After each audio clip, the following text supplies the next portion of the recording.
Arrow Video has just released The Hills Have Eyes Part 2 on Special Edition Blu-ray. I've already gone through the packaging and special features in a previous video, which I'll link below. Now, it's time for the film review. The Hills Have Eyes Part 2 was released in 1985, but was actually completed 2 years earlier. It's well known in horror circles that writer-director Wes Craven reluctantly made the movie during a time when he was broke and desperate. Just after completing this film, Craven would finally get A Nightmare on Elm Street off the ground. His career would take off like a rocket, and this movie would be all but forgotten. Craven would go on to disown this film, citing the fact that the production ran out of money and he was never allowed to properly finish the movie. And horror fans would dismiss it as one of the worst sequels ever made. But is that a fair assessment? Well, let's jump in and find out. And be warned, this review will contain spoilers. The movie opens with one of the survivors from the first film, Bobby, talking to a psychiatrist. He's all messed up and has PTSD after the events from part 1. Basically, he's me after working a Black Friday shift in retail.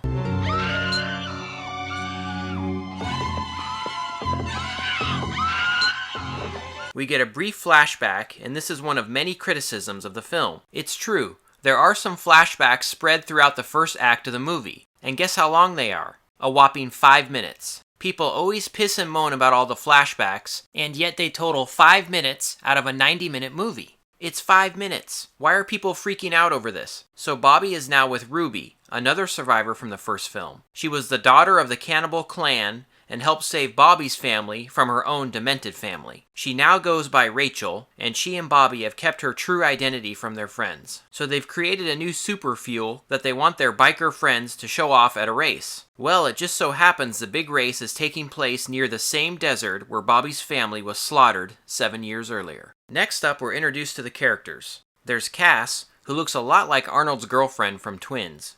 She's blind and is kind of psychic, sometimes. You're not feeling psychic today, are you? You know, like you sometimes do? No.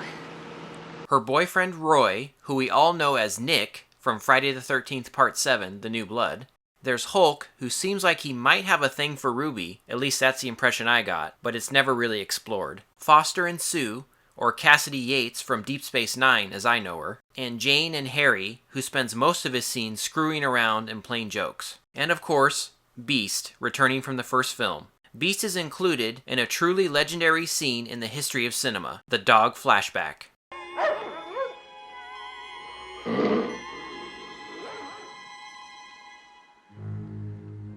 People freak out over this scene, and yeah, it's cheesy as hell, but it never bothered me as a kid, or now. Animals have thoughts and feelings and hopes and dreams. Why can't they have flashbacks? It's not that big of a deal, is it? But yeah, I'm well aware of the fact that I'm defending the dog flashback scene from Hills Have Eyes Part 2.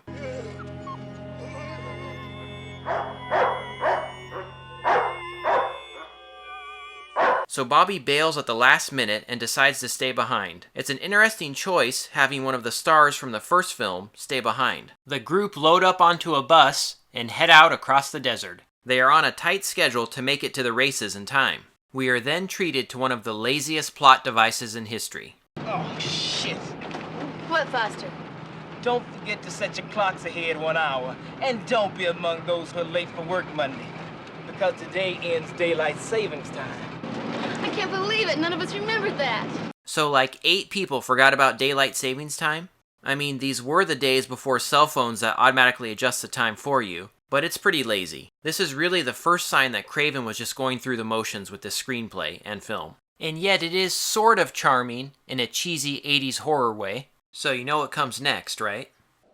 Shortcut! We're not getting off this road. Shortcut, shortcut, shortcut! The bumpy path ruptures the fuel line, and they end up in the cannibal clan's territory. The victims, characters, come across some dilapidated structures complete with open mine shafts, outhouses, and an outdoor shower. In other words, the perfect setting for a slasher movie. So Pluto, one of the cannibals from the first film, survived, apparently, and immediately has a showdown with Ruby. She kicks his butt in yet another example of strong female characters in 80s horror movies. In fact, the only way Pluto gains the upper hand is by throwing a friggin' tire iron at her head. Good lord.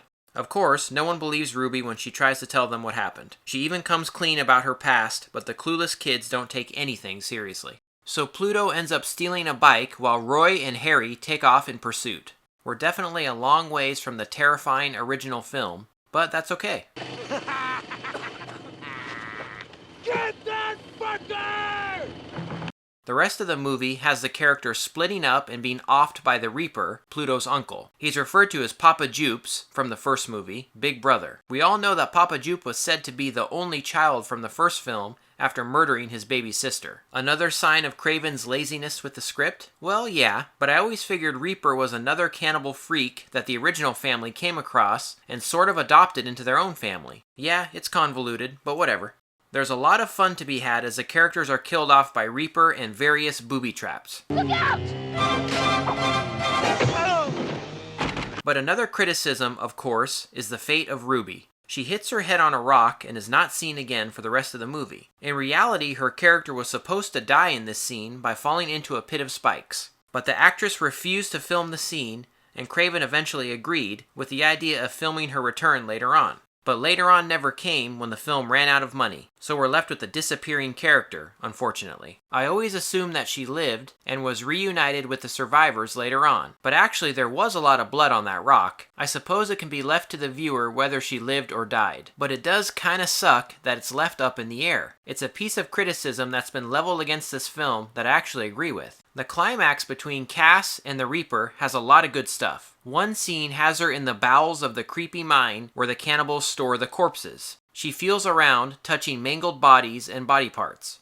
It's good stuff. Having the final girl be blind adds an interesting layer to things and ups the suspense. The score by Harry Manfredini of Friday the 13th fame is amazing, and who cares if it sounds similar to his Friday work? I love Harry Manfredini's film scores, and this one is excellent. The characters are actually pretty likable, and the young cast does a great job. Seriously, these people are fleshed out a bit more than the typical slasher movie victims. Michael Berryman is great as the demented Pluto, and John Bloom is solid as the Reaper. He's nowhere near as menacing as Jupiter from the first film, though. Let's be honest, he can be a bit goofy at times. Reaper don't get fooled like Papa Jupe! Oh no! But it's fine. The Hills Have Eyes Part 2 is not on the same level as the first movie, and Craven's lack of passion is evident at times, but it's still a ton of fun. This is classic 80s slasher stuff. The criticism leveled against this movie is way overblown. Even Wes Craven himself was too hard on this film, in my opinion. He said he always considered it an unfinished movie since the production ran out of money before he completed it. But besides Ruby's fate, it doesn't feel unfinished. Maybe Craven was planning on doing some reshoots and changing some things around. But again, the movie didn't really feel unfinished to me. But apparently, it just didn't turn out the way he had hoped. Arrow Video has delivered an amazing Blu-ray package. The picture quality and sound is amazing, and is a vast improvement over the previous Blu-ray release. The 31-minute documentary includes lots of great interviews and information. The audio commentary from the Hysteria Continues crew, who are made up of die-hard slasher fans, is a lot of fun. I didn't get a chance to listen to all of it, but what I did hear was great. They strongly defend the film and just seem like a really great group of guys. I am unapologetic in my love for this film. It may be cheesy and goofy at times, but it absolutely is worth watching. If you like 80s slasher movies, there's no reason you shouldn't enjoy this. I'm telling you, give it another chance. This film deserves a second look.